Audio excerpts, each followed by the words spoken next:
Rogue Leader really started, I think last year in the summer of 2000 when Nintendo had its new console almost done and we were getting early prototype hardware.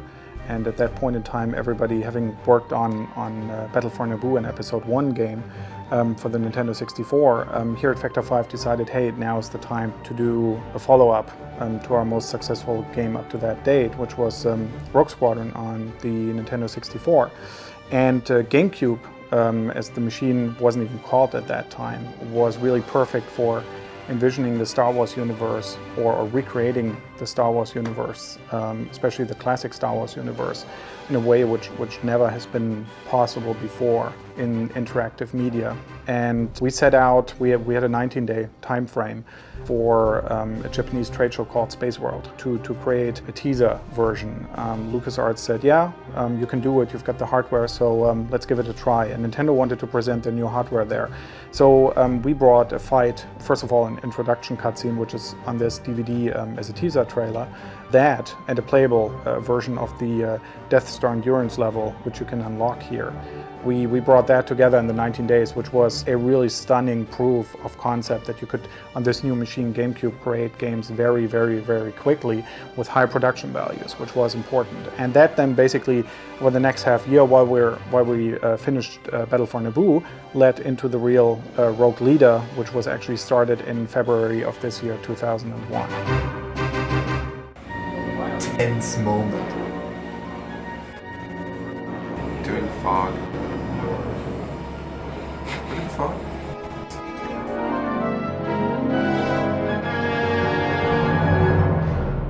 One of the main things why everything had to work out was basically the time frame, because usually nowadays huge games like Rogue Leader take 18 to 24 months to produce, and since we wanted to hit launch of the console, we had to get the game done in 8 months, which is an insane time frame, but we thought it's possible because we've got a very good core technical team. We knew what GameCube could do. We were one of the first developers in the world to have access to GameCube, and all the support from Nintendo, which was fantastic.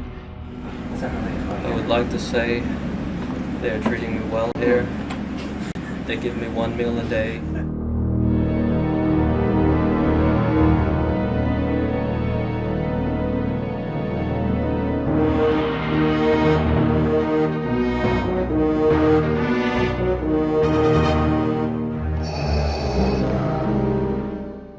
The typical game production for this, which is probably pretty much a prototype for how making a game works, started in, I guess, late December of 2000, where basically the team sat down, or a core team sat down. In this case, the mission designers, myself as the director, Brett Toasty, the producer, and then various people who wanted to join. And we sat down and tried to flesh out a design. And at that point, really, the planning with the programming team starts.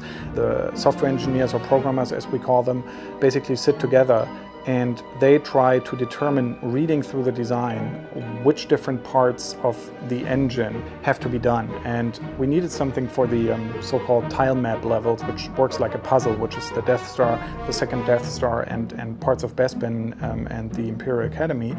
And we needed a landscape engine, obviously, for the landscapes. We needed space, which is very easy. You don't even need an engine, you need just a sphere with stars on it. At that point, where the programmers were pretty convinced that they could do it, art already had started. Our lead artist, Paul Topoulos, had basically pulled everything out of the archives, which was available. Some of that material is usable, some of it isn't. So we had one modeler, for example, starting in anticipation of the project last year in summer, building really high polygon, very detailed models of all of the Star Wars player craft. And Bastian, the modeler who did that, he was working basically during the whole time just on the player craft. And so the art asset generation starts at that point. Paul coordinated with the other artists, and then we divided it up into strength. So there are certain people like Bastian who are very good about mechanical structures, so he was perfect for those models. Or Mario Wagner, our art director here, he's also very good at mechanical structures and these things. Then we've got other people like Armando Afre or Corsat Karatas who are good at organic structures. So we went through the Star Wars universe and said, okay, what's organic? What do we need organic? And assigned it to these people.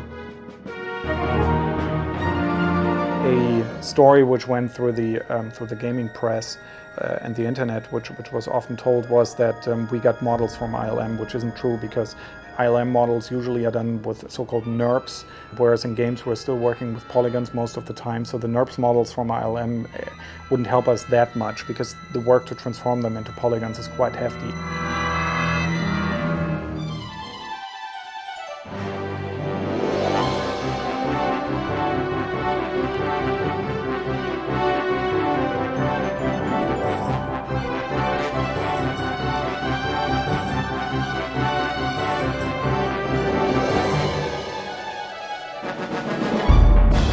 The next challenge then, if you're getting the first art assets together and the programmers have created the basis of your engine, at that point, hopefully the mission designers come in. And Jamie, Al, Chris, and Chris Crawford, our level designers, they basically came in and grabbed all the art assets at the time, and then in a proprietary tool, which we have been using for years and have developed here, are basically grabbing all of these assets and placing them, and they can transform them into a game with the assets which they get from the programmers. So basically, if you've got a TIE fighter, they can tell in the tool the TIE fighter to behave in a certain way. That's in a very crude form the description of how you create a game.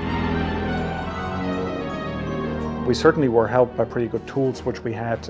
One of the main outside tools we were using was Alias Maya, which is one of the big 3D packages which also movie production companies are using, and which was good for a lot of our art. But we also created a lot of our in-house tools. On the sound side, an interesting development was, for the first time we could do 5.1 full 5-channel sound, which only came into existence relatively late in the process when we got into contact with Dolby, because we did develop the GameCube music system called Musix, and in the end we had to convince Dolby that it would be possible with their new ProLogic 2 technology to get real 5-channel sound out of it. So that was one more challenge, where in an already tight schedule, our programmers had to sit down and really pull it off in the shortest time frame possible. But yeah, I think in the end it all came together pretty well.